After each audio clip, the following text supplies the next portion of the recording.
Very good. ఉన్నారు. So worthable, మంచిగా అనిపించింది. వీకెండ్ ఫ్రెష్గా అనిపించింది. సో స్టోరీ బాగుంది, ట్విస్ట్ అయితే హైలైట్. సో ఒకసారి ట్విస్ట్ కోసం అయితే చూడొచ్చండి.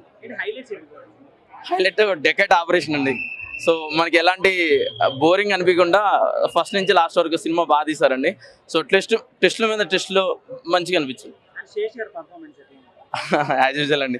సో తను చాలా న్యాచురల్ ప్రజెంట్ చేశారండి. చాలా న్యాచురల్ యాక్ట్ చేశారు. ఇద్దరికి ఈక్వల్ స్కోప్ ఉందండి. సో మృణాల్ కానీ మన అడివిశేష్ గారు అని ఇద్దరు ఈక్వల్గా స్క్రీన్ షేర్ చేస్తూ సో సినిమా మొత్తాన్ని వాళ్ళ భుజాల మీద నడిపించుకున్నారండి. సో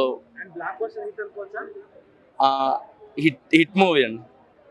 సాంగ్స్ అయితే వచ్చిన రూబో రూబో సాంగ్ చాలా బాగుంది. వాళ్ళిద్దరు చాలా ఎమోషనల్ లవ్ స్టోరీ, చాలా బాగుంది. చూడడానికి చాలా డీసెంట్. శేష్ గారి పర్ఫార్మెన్స్ అయితే ఎక్స్ట్రాడినరీగా చేశారు. డిసప్పాయింట్ చేయలేదు. అతని స్లాంగ్ కానీ అతని యాక్టింగ్ కానీ ప్రీవియస్ చిత్రాల్లో కన్నా చాలా బాగుంది. యాక్టింగ్ అయితే చాలా బాగుంది. పర్ఫార్మెన్స్ అయితే చాలా బాగుందండి. ఇద్దరు ఫ్రేమ్ చాలా బాగుంది, అద్భుతంగా ఉంది. మనం సీతారామ సినిమాలో చూస్తుంటాం, దానికి మించిన యాక్టింగ్ చేసింది మృణాల్ ఠాకూర్. అయితే బోరింగ్ అయితే లేదు, జస్ట్ డీసెంట్ లవ్ స్టోరీ, చాలా సాక్రిఫైస్ లవ్ స్టోరీ అని కూడా చెప్పొచ్చు. చాలా అయితే బాగుంది సినిమా అయితే.